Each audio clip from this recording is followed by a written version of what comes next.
Hello students, आज की class में हमारा एक टॉपिक है पैकिंग फ्रैक्शन और पैकिंग एफिशिएंसी। इसका मतलब क्या होता है पहले समझते हैं। देखो आपको ये बात पता है कि जो सॉलिड्स होते हैं, सॉलिड्स में पार्टिकल्स बहुत पास पास होते हैं, ठीक है। लेकिन क्या पूरा जो क्रिस्टल जो होता है, क्रिस्टल लैटिस जो होती है, सॉलिड्स, उसका पूरा जो स्पेस है वो सॉलिड्स के पार्टिकल्स द्वारा क्या ऑक्यूपाई हो जाता है? नहीं। कुछ स्पेस हमेशा क्या होता है? वैकेंट रहता है, खाली रहता है, जिसको हम क्या बोलते हैं? जनरली वॉइड्स भी हम कहते हैं, ठीक है। तो पैकिंग फ्रैक्शन का मतलब क्या होता है कि एटम्स ने जितना वॉल्यूम ऑक्यूपाई किया किसी भी क्रिस्टल लैटिस या स्पेस लैटिस में, एटम्स ने जितना वॉल्यूम ऑक्यूपाई किया और उसको अगर हम डिवाइड कर दें किससे? यूनिट सेल के वॉल्यूम से, तो हमारा क्या निकल कर आ जाता है? Packing fraction. डेफिनेशन देखेंगे, it is equal to the ratio of the volume occupied by the atoms present in unit cell to the total volume of the unit cell, ठीक है। ये हमारा पैकिंग फ्रैक्शन होता है। सिंपल है, इसमें कुछ भी नहीं है। और अगर हम इसकी मल्टीप्लाई 100 से कर दें तो वो क्या निकल कर आ जाएगा? हमारा परसेंटेज में निकल कर आ जाएगा, जिसको हम क्या बोल देंगे? Packing efficiency. हमने मेनली 3 तरह के यूनिट सेल पढ़े थे, एक simple cubic unit cell, body centred unit cell और face centred cubic unit cell, ठीक है। अब तीनों का पैकिंग फ्रैक्शन या पैकिंग एफिशिएंसी हम यहाँ पे निकालते हैं कि कौन से सॉलिड्स में कितना परसेंट जो एटम है, मतलब कितना परसेंट जो स्पेस है वो एटम्स के द्वारा फिल हो पाता है और कितना परसेंट स्पेस एम्प्टी होता है। तो सबसे पहले देखो, हम बात कर रहे थे सिंपल क्यूबिक स्ट्रक्चर के बारे में। यहाँ पर एज लेंथ, डिस्टेंस और रेडियस के बीच की जो रिलेशंस होते हैं वो ऑलरेडी हम पहले देख चुके हैं, ठीक है। और अगर आपको इनके डेरिवेशंस अगर नहीं आते तो ऊपर आई बटन क्लिक करके आप उसको देख सकते हैं। तो एक छोटा सा इसमें देखते हैं हम, एज लेंथ क्या है? ए है, ठीक है। देखो थोड़ा सा मैं बता देता हूँ आपको इसमें। जैसे आपको एक ये दिया हुआ है, ये हमारा एक यूनिट सेल है, top view of simple cubic unit cell, ठीक है। आपको पता है ये एक रेडियस है आर, ये एक रेडियस है आर, और दोनों के सेंटर को हमने मिला दिया। सेंटर को मिलाने पर ही हमारा क्या बन जाएगा? ये जो लेंथ होती है ना, इसी को हम क्या बोल देते हैं? एज लेंथ कह देते हैं, यानी कि ए। ऐसे ही देखो ना, ये इससे मिलेगा, ये इससे मिलेगा, ये इससे मिलेगा, ऐसे इसके बैक साइड में होगा, तो हमारा क्यूबिक यूनिट सेल यहाँ पर बन जाता है। तो हमें समझ में आया कि r प्लस आर हमारा a के बराबर होगा, यानी कि 2r हमारा किसके बराबर हो जाएगा? a के बराबर हो जाएगा। तो r की वैल्यू यहाँ से क्या आ जाएगी स्टूडेंट्स? a बाई में 2। r की वैल्यू क्या हो जाएगी यहाँ से? a बाई 2 हो जाएगी, ठीक है। खैर, तो यूनिट सेल की अगर एज लेंथ ए है तो इसका हमें वॉल्यूम निकालना है। वॉल्यूम का फॉर्मूला क्या होता है? ए क्यूब।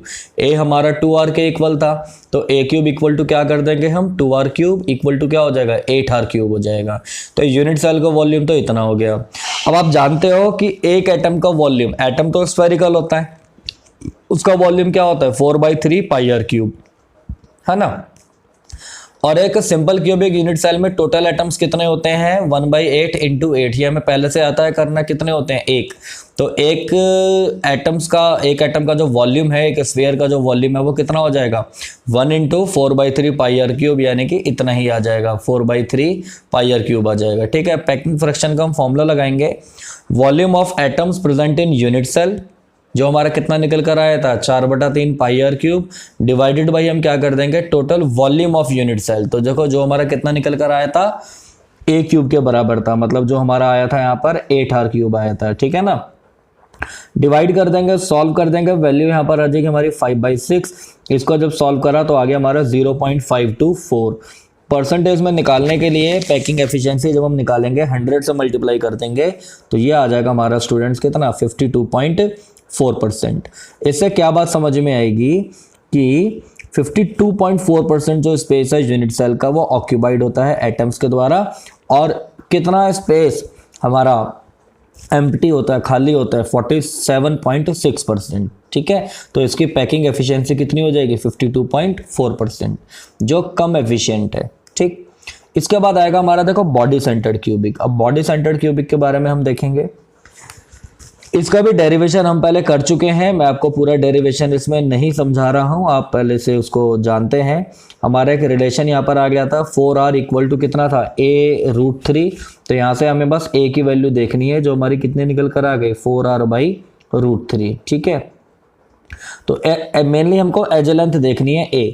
तो क्योंकि इसी से हम क्या करेंगे, यूनिट सेल का वॉल्यूम निकाल पाएंगे। तो यूनिट सेल का जो वॉल्यूम है वो क्या होता है, ए क्यूब, ए की वैल्यू हमने रखी हुई है 4r/√3, तो अल्टीमेटली कितना हो जाएगा वॉल्यूम, 64r³ डिवाइडेड बाई 3√3। अच्छा, आप जानते हो बॉडी सेंटर्ड क्यूबिक में नंबर ऑफ एटम्स कितने होते हैं, 2 होते हैं, है ना। एक तो कॉर्नर की वजह से और एक बॉडी सेंटर पर होता है। तो एक स्फेयर का जो वॉल्यूम होता है वो तो आप फॉर्मूला लगाएंगे उसमें कितना, 4/3πr³। 2 स्फेयर्स जो है, 2 एटम्स का वॉल्यूम अगर आपको निकालना होगा तो आप क्या कर देंगे, 2 से मल्टीप्लाई कर देंगे। तो ये कितना हो जाएगा हमारा यहाँ पर 8/3πr³ आ जाएगा। ये जरूर ध्यान रखना, ठीक है।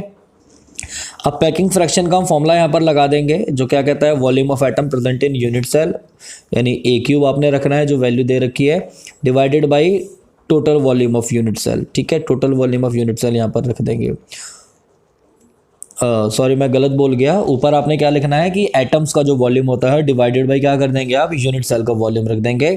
सॉल्व करेंगे जब हम इस वैल्यू को, तो ये कितना आ जाएगा हमारा 0.68। 100 से मल्टीप्लाई करने पर पता चला कितना आ जाएगा हमारा 68%, यानी कि 68% जो स्पेस है वो एटम्स के द्वारा ऑक्यूपाई होता है और बाकी का 32% जो स्पेस है वो क्या होगा, वैकेंट होगा, ठीक। यानी कि और सिंपल क्यूबिक में कितना था हमारा 52.4% था, यानी कि ये ज़्यादा एफिशिएंट है, इसकी पैकिंग एफिशिएंसी क्या है, ज़्यादा है, किससे, सिंपल क्यूबिक वाले से, ठीक है।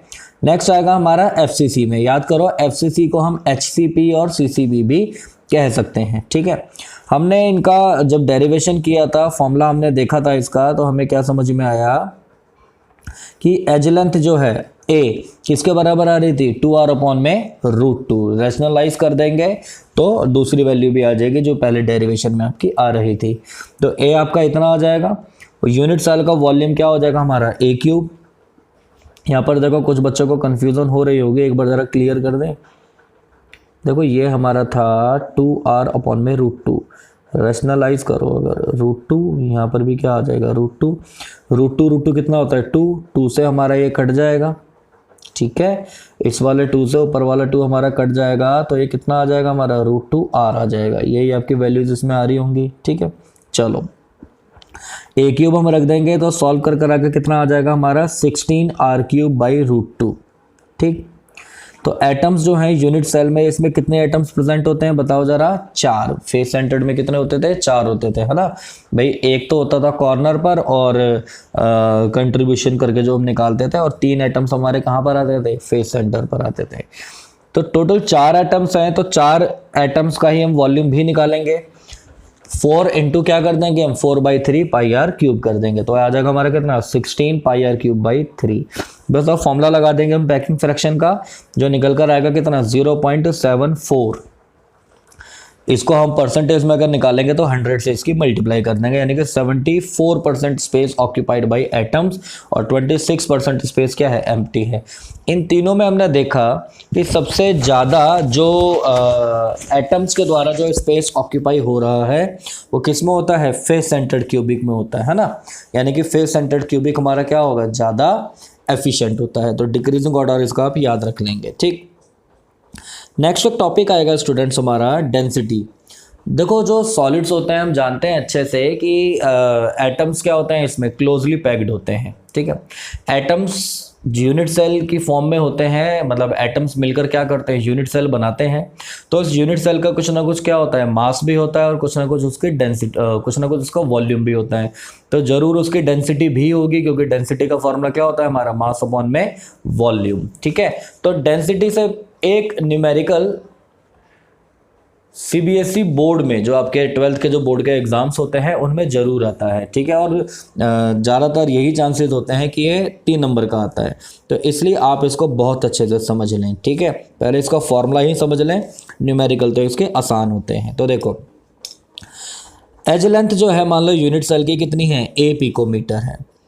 इसको हम सेंटीमीटर में अगर चेंज कर देंगे तो कितना हो जाएगा, 10⁻⁻10 सेंटीमीटर। अच्छा, कुछ बच्चों को इसमें दिक्कत होती है कि ऐसा कैसे कर दिया, तो देखो सुनो, A पिकोमीटर है, पिकोमीटर को अगर मीटर में कन्वर्ट करते हैं तो आप जानते हो क्या करेंगे हम, 10⁻⁻12 मीटर करते हैं, ये आ जाएगा। अब मीटर को आपने क्या करना है, सेंटीमीटर में करना है, तो क्या कर देंगे आप 100 से मल्टीप्लाई कर देंगे और ये 10 की पावर -12 है, 10 की पावर कितना हो गया 2, सॉल्व कर कर आगे कितना आ जाएगा हमारा a इंटू 10⁻⁻30, सॉरी 10, ठीक है, a इंटू 10 क्या हो जाएगा हमारा -10 हो जाएगा। ये समझ आती है बात ये वाली, ठीक।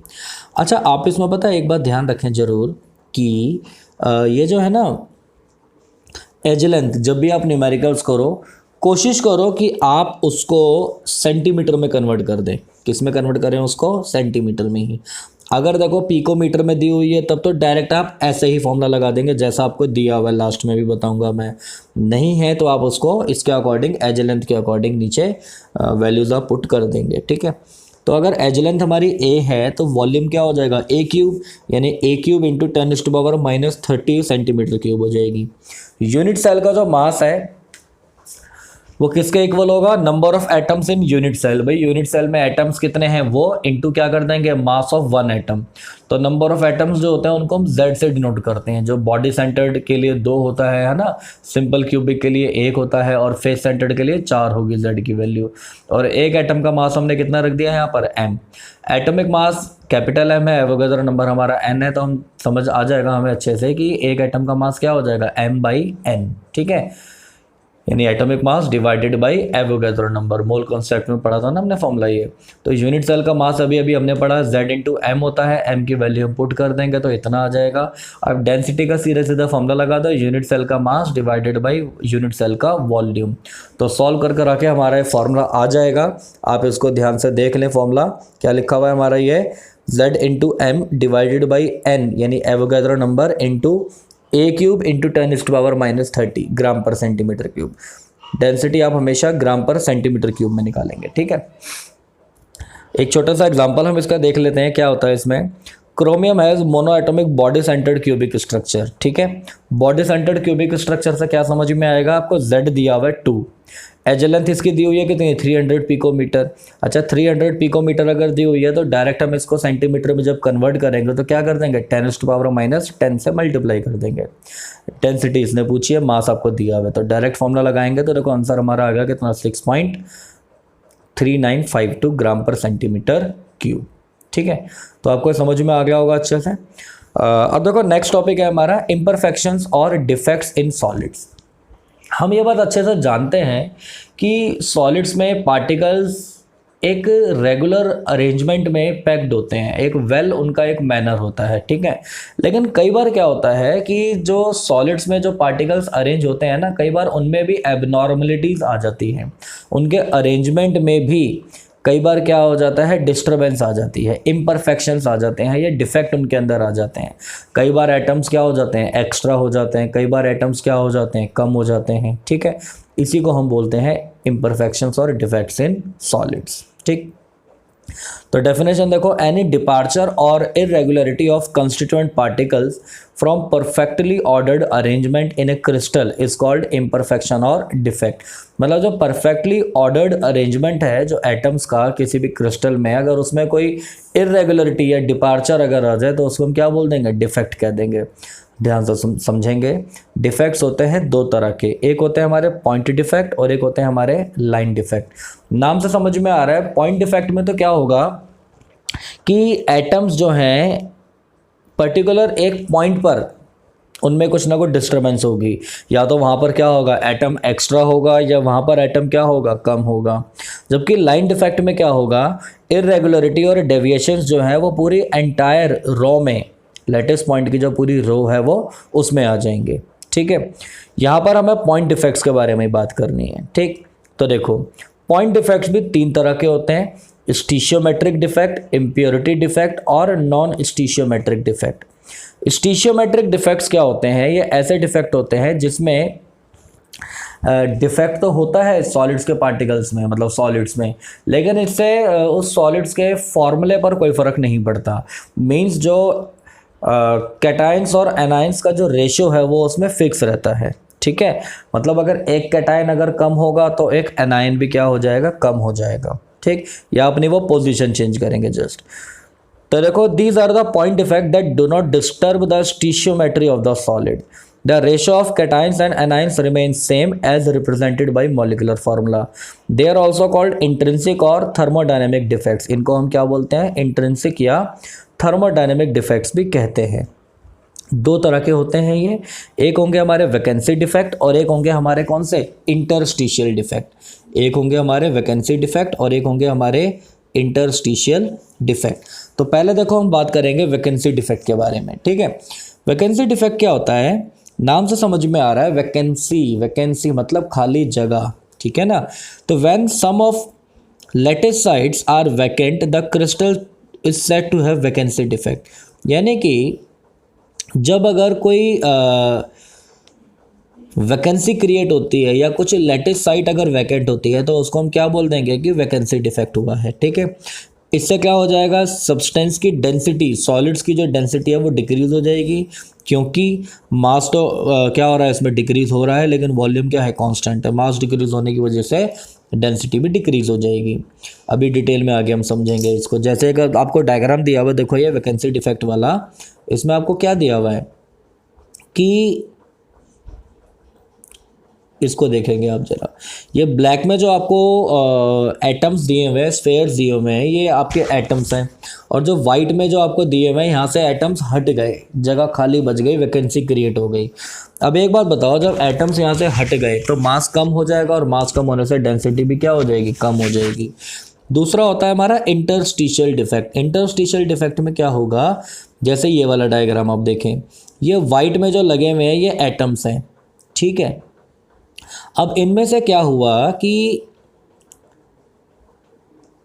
ये एटम्स तो अपनी जगह पे लगे हुए हैं, कहीं से कोई और एटम्स इनके बीच में जो खाली जगह थी, जैसे दिखाई दे रही है आपको, ब्लैक वाले एटम्स ये आ गए एक्स्ट्रा।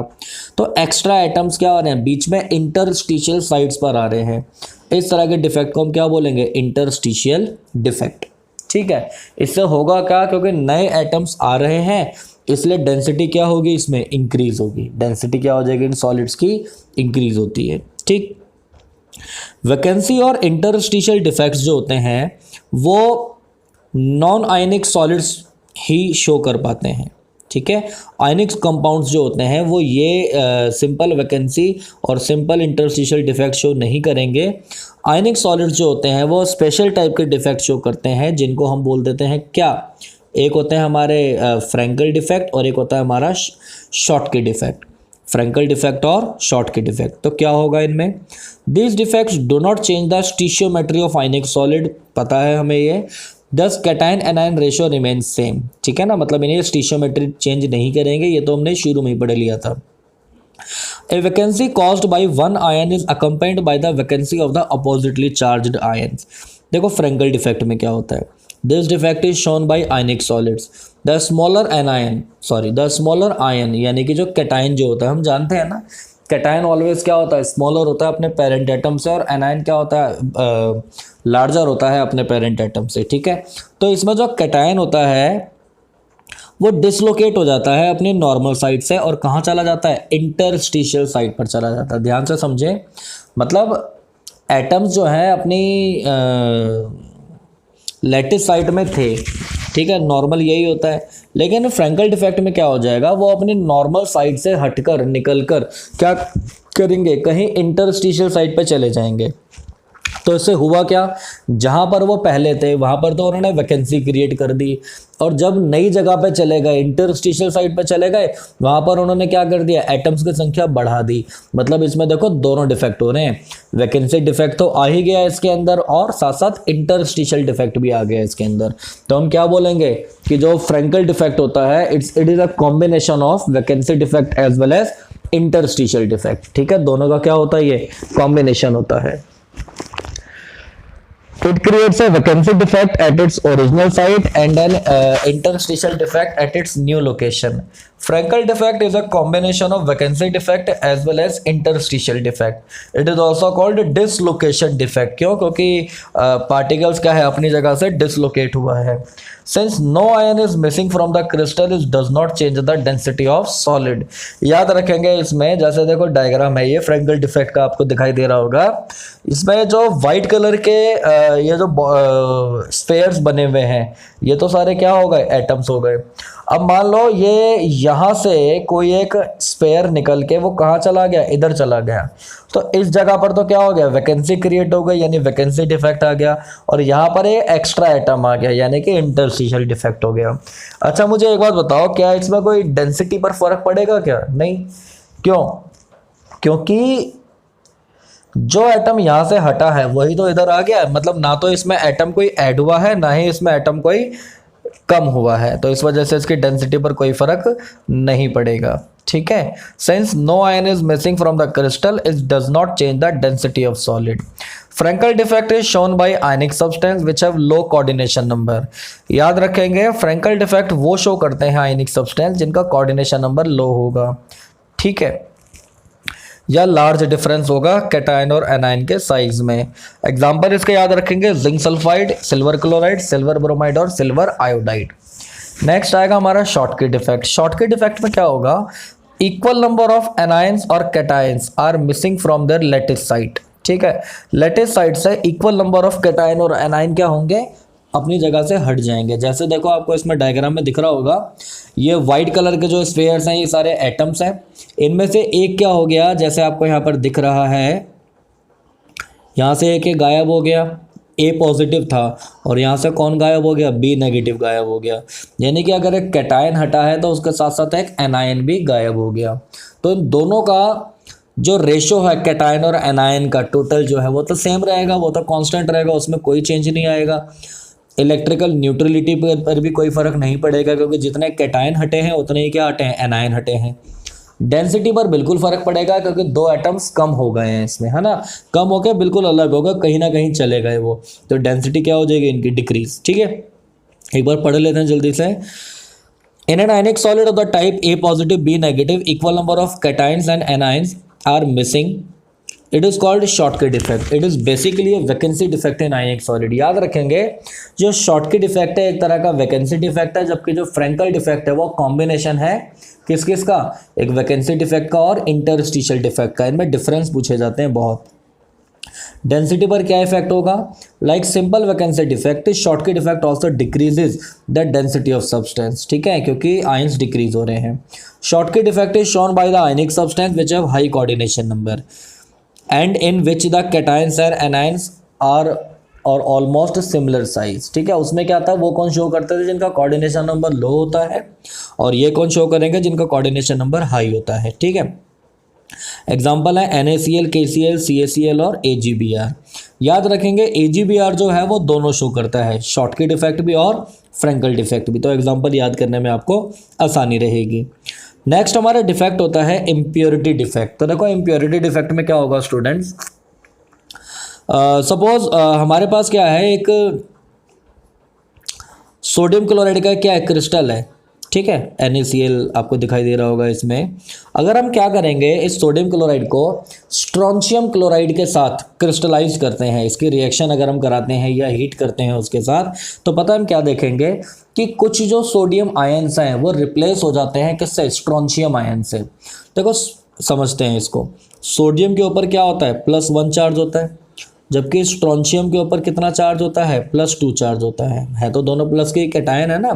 तो क्या होता है, जैसे ही हम इसको स्ट्रोंशियम क्लोराइड के साथ हीट करते हैं तो इसमें से सोडियम आयंस निकल जाते हैं, उनकी जगह पर कौन आ जाते हैं, स्ट्रोंशियम आयन। दोबारा सुनेंगे, इस डिफेक्ट में क्या होगा, इम्प्योरिटी डिफेक्ट में, जब स्ट्रोंशियम क्लोराइड के साथ सोडियम क्लोराइड को हीट करेंगे तो इस क्रिस्टल में से सोडियम आयंस निकल के अलग हो जाएंगे और उनकी जगह पे कौन आ जाएंगे, स्ट्रोंशियम आयन आ जाएंगे। लेकिन स्ट्रोंशियम आयन के ऊपर चार्ज आप देख रहे हैं +2 है, और सोडियम आयन के ऊपर चार्ज कितना है, +1 है। तो एक स्ट्रोंशियम आयन अगर आएगा तो उसके लिए दो जो सोडियम आयंस हैं वो रिलीज होंगे, निकल जाएंगे। मतलब एक स्ट्रोंशियम के लिए, जैसे देखो आपको ये दिखाई दे रहा है, ये दो जगह खाली हुई, दो जगह से सोडियम आयन गया और स्ट्रोंशियम लेकिन आएगा कितना, एक आएगा चार्ज को बैलेंस करने के लिए। तो ये जगह तो खाली बच गई ना, तो यहाँ पर क्या क्रिएट हो गया, वैकेंसी क्रिएट हो गई, यानी वैकेंसी डिफेक्ट आ गया यहाँ पर। ठीक है, तो some of the sites of Na positive ions are occupied by strontium ion, each strontium ion replaced 2 sodium ions. Strontium occupy the site of one Na ion and other site of sodium ion remain vacant. The cationic vacancies thus produced are equal to the number of strontium ions. हाँ, ये जरूर याद रखेंगे। आपसे अगर पूछे कि कितनी वैकेंसी क्रिएट हुई है तो आप याद रखेंगे जितने स्ट्रॉन्शियम आयन आएंगे उतनी ही क्या होंगी, वैकेंसी भी क्रिएट होगी। आपसे कहा गया भाई 10 स्ट्रॉन्शियम आयन आया तो अब कितनी वैकेंसी क्रिएट होगी, तो आप क्या बोल देंगे 10। और अगर यह पूछा जाए कि 10 स्ट्रॉन्शियम आयन आए हैं तो सोडियम आयन्स कितने निकलेंगे, तो आप क्या जवाब देंगे, इसका डबल हो जाएंगे, वो 20 हो जाएंगे उसके। ठीक है, चलो नेक्स्ट इसके बाद हमारा आएगा नॉन स्टीशियोमेट्रिक पॉइंट डिफेक्ट। तीसरा हम डिफेक्ट ये पढ़ रहे हैं। देखो नॉन स्टीशियोमेट्रिक पॉइंट डिफेक्ट में क्या होगा, इसमें स्टीशियोमेट्रिक वाले में तो क्या पढ़ा था हमने कि रेशो जो होगा कैटायन और अनायन का वो वेरी नहीं करेगा, फॉर्मूला सेम रहेगा। लेकिन नॉन स्टीशियोमेट्रिक में क्या हो जाएगा, इनका जो फॉर्मूला है वो वेरी करेगा। ठीक है, तो ये देखते हैं, इसको दो तरह का होता है, एक होता है मेटल एक्सिस डिफेक्ट, एक होता है metal deficiency defect. Metal excess defect due to anionic vacancy, क्या पढ़ेंगे हम इसको, metal excess defect due to anionic vacancies. ठीक है, मेटल एक्सिस डिफेक्ट भी दो तरह का होता है, एक हम पढ़ेंगे एनायनिक वैकेंसीज और एक हम पढ़ेंगे एक्स्ट्रा कैटाइन, और उसके बाद हम पढ़ेंगे कौन सा, मेटल डेफिशिएंसी डिफेक्ट। ठीक है, ध्यान से समझेंगे। तो इसमें हमने क्या करा, मान लो हमारे पास एक सोडियम क्लोराइड का क्रिस्टल है और उस सोडियम क्लोराइड के क्रिस्टल को हमने क्या करा, सोडियम की वेपर्स में हीट करा। ध्यान से सुने, सोडियम क्लोराइड के क्रिस्टल को हमने क्या करा, सोडियम वेपर्स के साथ हीट करा। जब हम ऐसा हीट करेंगे ना तो पता है क्या होगा, कुछ जो क्लोराइड आयंस हैं वो अपनी लैटिस साइड से निकल जाएंगे। क्लोराइड आयंस अपनी लैटिस साइड से निकल गए। अब जो सोडियम वेपर जो थी वो सोडियम वेपर क्या करेगी, अपने इलेक्ट्रॉन्स रिमूव कर देगी और इलेक्ट्रॉन्स रिमूव करके क्या बना देगा, वो सोडियम आयन। यहां से सोडियम आयन बने, वहां से क्लोराइड आयन निकल गए, दोनों कंबाइन होकर क्या बना देंगे, NaCl मतलब सोडियम क्लोराइड। ठीक है, क्लोरीन निकल चुका है किसमें से, लैटिस में से, और सोडियम के साथ मिलकर वो अलग हो गया। अब जो लैटिस है उसमें सोडियम आयंस एक्सेस अमाउंट में है। ठीक है, और जहां से क्लोराइड आयन निकले थे, नेगेटिव चार्ज देखो जब भी कहीं से निकलेगा तो उस खाली जगह को हम बोल देते हैं होल। क्या बोल देंगे उसको, होल, और माना जाता है कि वो पॉजिटिवली चार्ज होगा। ठीक है ना, तो the holes occupied by electrons are called colour centres.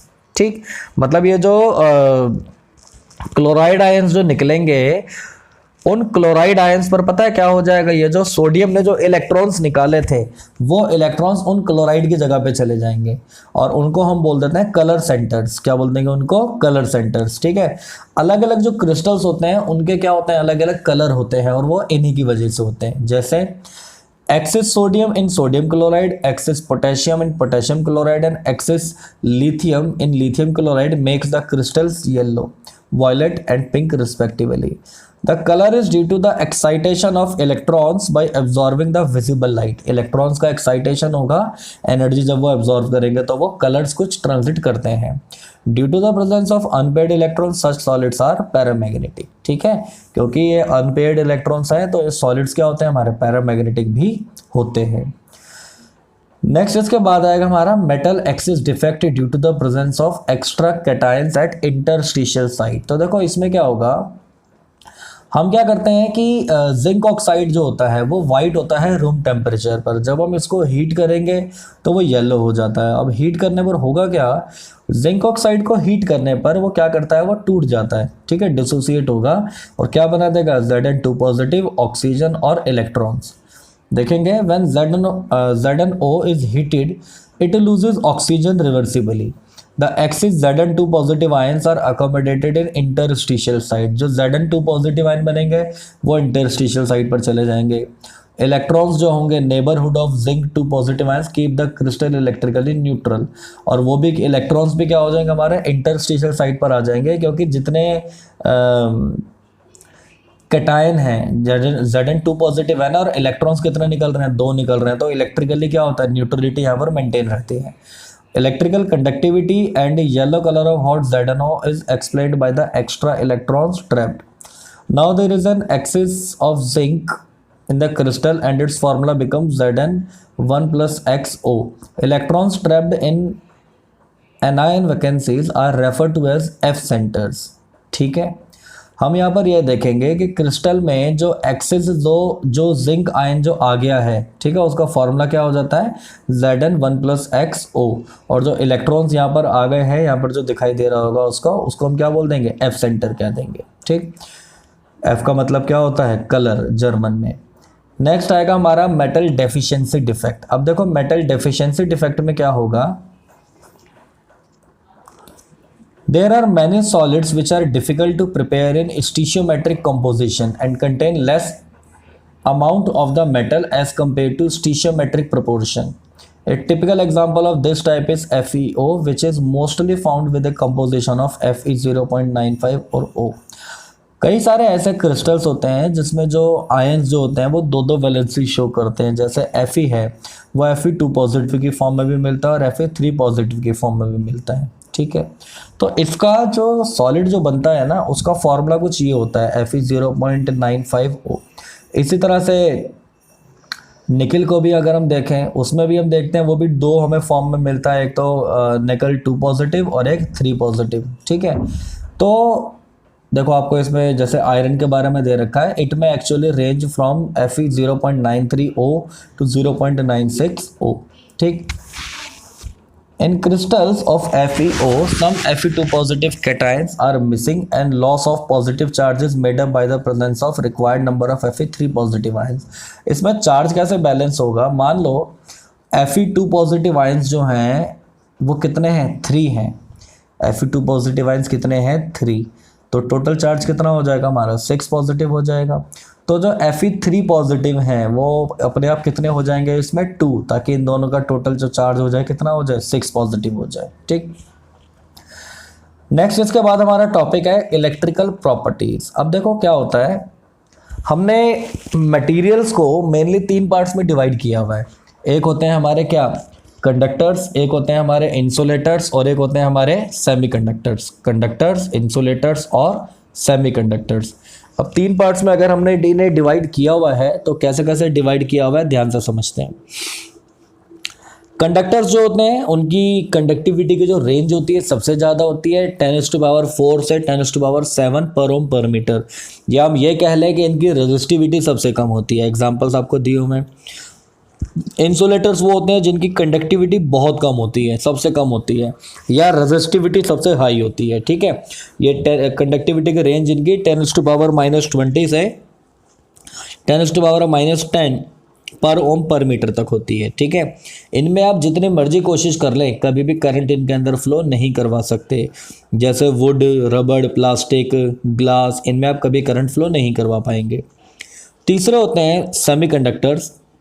Semiconductors क्या होते हैं, इनकी कंडक्टिविटीज़ जो होती है वो इंसुलेटर्स और कंडक्टर्स के बीच में होती है, यानी कुछ कंडीशंस में ये क्या करते हैं, कंडक्टिविटी शो करते हैं, लेकिन बहुत ज़्यादा भी नहीं और बहुत कम भी नहीं। ठीक, हम बात करेंगे मेटल्स में इलेक्ट्रिसिटी कैसे कंडक्ट हो पाती है। देखो अब तक हम ये वाली बात जानते हैं कि जितने भी सारे मेटल्स होते हैं, मेटल्स में क्या होते हैं, फ्री इलेक्ट्रॉन्स होते हैं, और जैसे ही हम कोई इलेक्ट्रिक फील्ड अप्लाई करते हैं, ये जो फ्री इलेक्ट्रॉन्स होते हैं इलेक्ट्रिक फील्ड के अपोजिट डायरेक्शन में मूव करना शुरू कर देते हैं। ठीक, अब इसको हम एक थ्योरी से और समझ सकते हैं जिसको हम बोलते हैं क्या, बैंड थ्योरी। क्या बोलेंगे इसको हम, बैंड थ्योरी कह देंगे। अब बैंड थ्योरी क्या कहती है, ध्यान से इसको समझेंगे।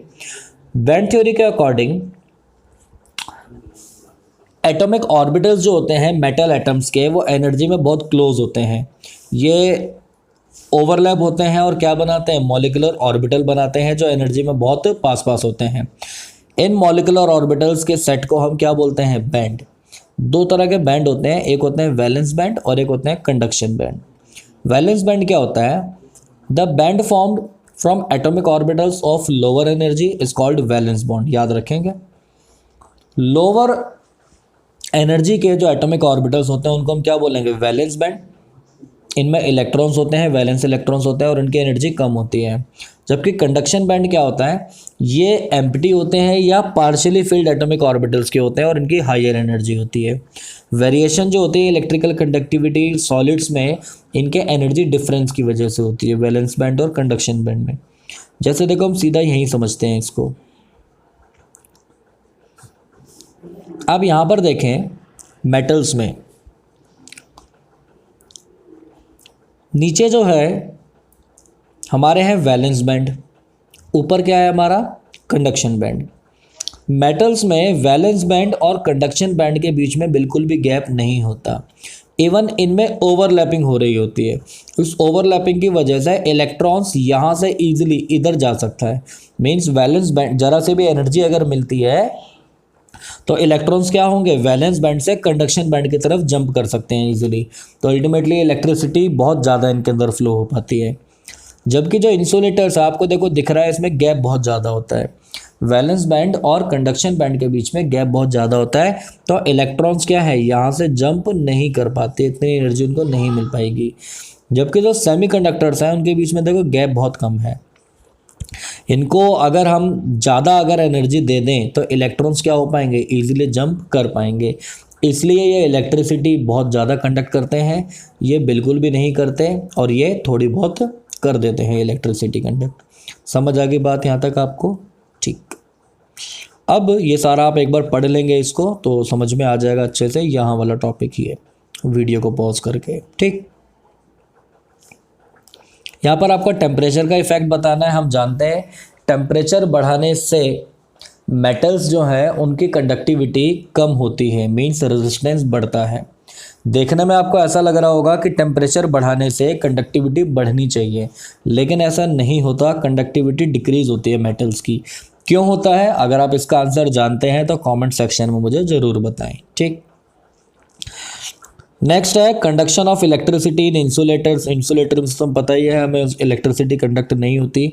और सेमी कंडक्टर्स में हमने पढ़ लिया था कि कुछ अगर एनर्जी उनको दी जाए तो वह एनर्जी इतनी सफिशिएंट होती है कि एक्साइट कर देती है इलेक्ट्रॉन्स को वैलेंस बैंड से कंडक्शन बैंड में, जिससे करंट इजीली फ्लो हो जाता है। टेम्परेचर बढ़ाने पर इनकी कंडक्टिविटी क्या हो जाती है, इंक्रीज होती है। ठीक है, सेमी कंडक्टर्स में क्या होगा, टेम्परेचर बढ़ाने पर कंडक्टिविटी इंक्रीज होगी। क्यों? क्योंकि इनमें जो कंडक्टिविटी होती है वो इलेक्ट्रॉन्स और होल्स की वजह से होती है। आगे भी पूरा कॉन्सेप्ट मैं समझाऊंगा। ठीक, हाँ। नेक्स्ट आएगा increasing of electrical conductivity of semiconductors. देखो, जो प्योर सेमीकंडक्टर्स होते हैं, जैसे मान लो कोई सिलिकॉन हमने ले लिया क्रिस्टल, या जर्मेनियम का क्रिस्टल हमने ले लिया, ये हमारे प्योर सेमीकंडक्टर्स होते हैं, जिनको हम इंट्रिंसिक सेमीकंडक्टर्स भी कहते हैं।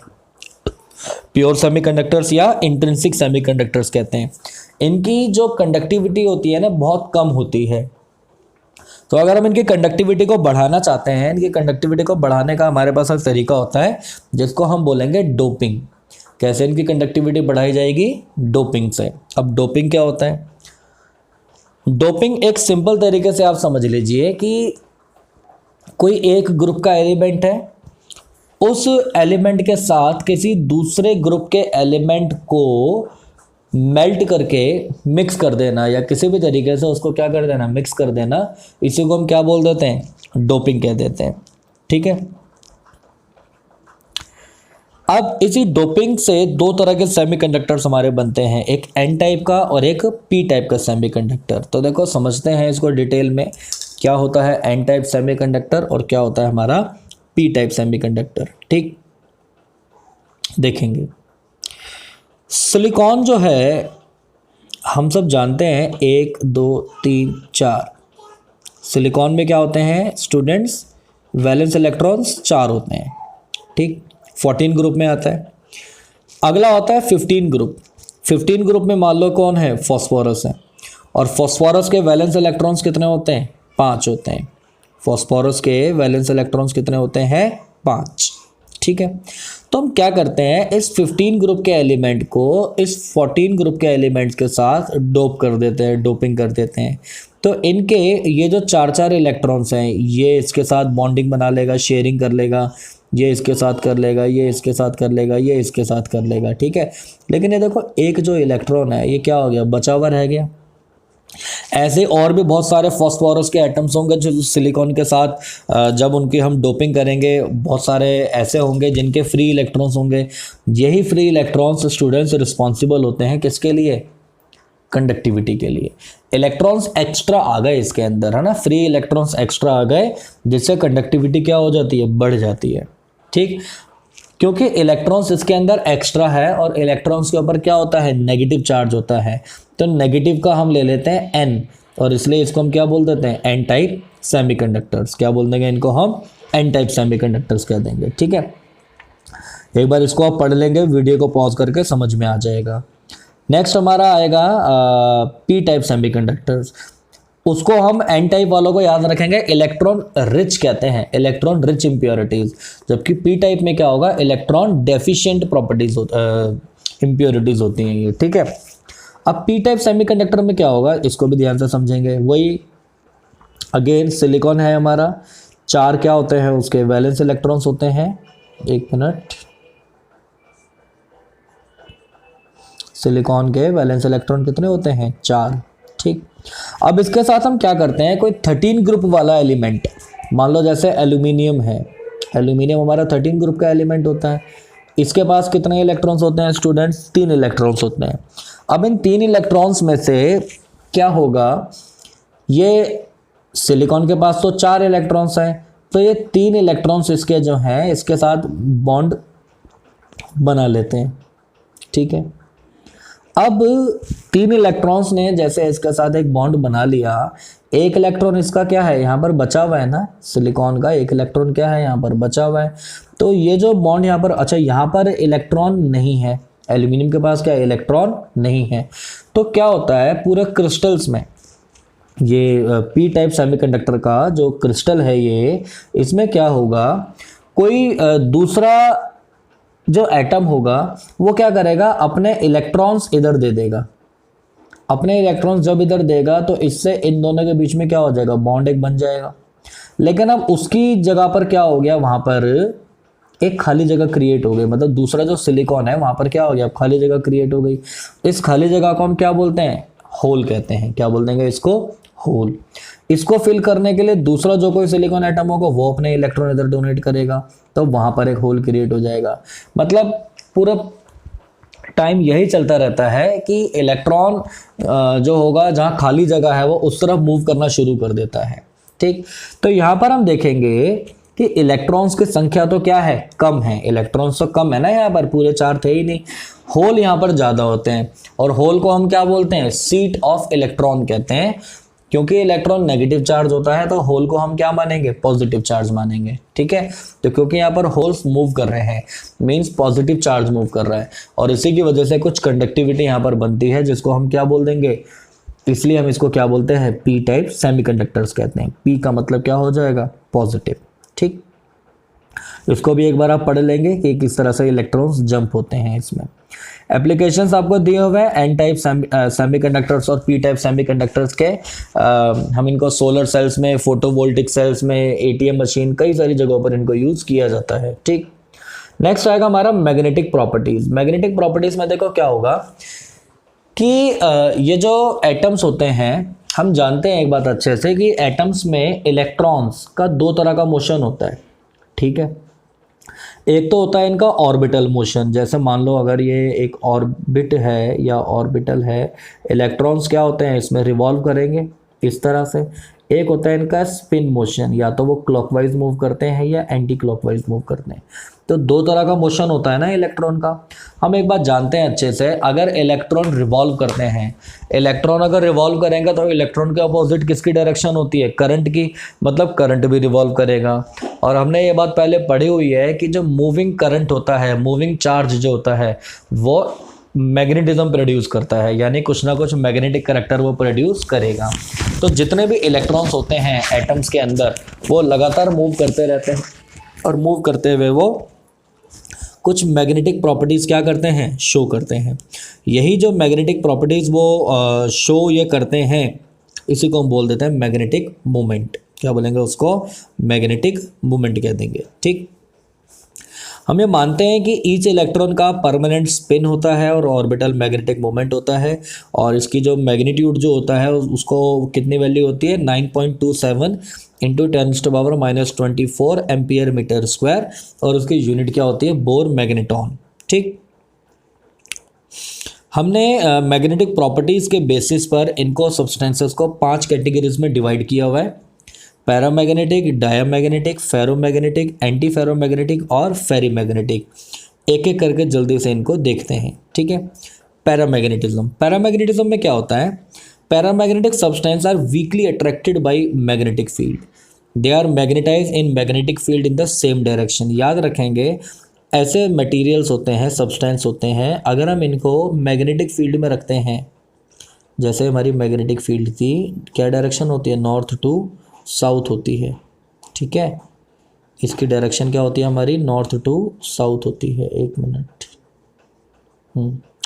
ये हमने इस मटेरियल को अगर यहाँ रख दिया, ये रही डायरेक्शन इसकी, तो इसमें ये इलेक्ट्रॉन्स जो होंगे वो इसी मैग्नेटिक फील्ड की डायरेक्शन में क्या हो जाएगा, मैग्नेटाइज हो जाएंगे। मतलब जो डोमेन्स होंगे इनके वो मैग्नेटिक फील्ड की डायरेक्शन में ही मैग्नेटाइज हो जाएंगे। अल्टीमेटली कुछ ना कुछ इनके अंदर क्या हो जाएगा, मैग्नेटिक प्रॉपर्टीज आ जाएंगी। द लूज देयर यानी they are magnetise in magnetic field in the same direction and and the lose their magnetism in the absence of magnetic field. ठीक है, अच्छा मैग्नेटिक फील्ड जब हटा देंगे तब मैग्नेटिक प्रॉपर्टीज ये शो नहीं करेंगे। पैरामैग्नेटिज्म क्यों ये शो करते हैं एटम्स,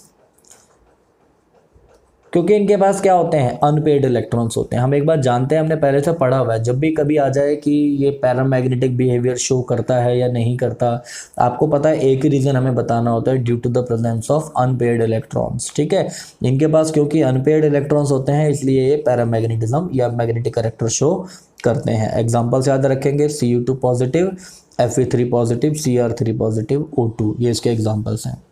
डायामैग्नेटिज्म में क्या हो जाएगा, डायामैग्नेटिज्म में जो सब्सटेंस हैं वो वीकली अट्रैक्ट होंगे मैग्नेटिक फील्ड से। जैसे ये हमारी एक मैग्नेटिक फील्ड है, कोई हमने यहाँ पर एक मटेरियल रख दिया, ठीक है, ये मैग्नेटिक फील्ड की डायरेक्शन है, तो इसमें जो इलेक्ट्रॉन्स होंगे ना वो मैग्नेटिक फील्ड के अपोजिट डायरेक्शन में मैग्नेटाइज होंगे। ऐसा होने से क्या हो जाएगा, ये इनकी मैग्नेटिक फील्ड कैंसिल हो जाएगी, अल्टीमेटली ये मैग्नेटाइज नहीं हो पाएंगे, यानी they are weakly repelled by magnetic field. H2O, NaCl, C6H6 यानी बेंजीन, ये एग्जांपल है इनके। ठीक है, they are weakly magnetise in magnetic field in the opposite direction. Diamagnetism is shown by those substances in which all the electrons are paired. कौन show करेंगे, जिसमें सभी इलेक्ट्रॉन्स क्या होते हैं, पेयर्ड होते हैं, and there are no unpaired electrons, unpaired नहीं होंगे।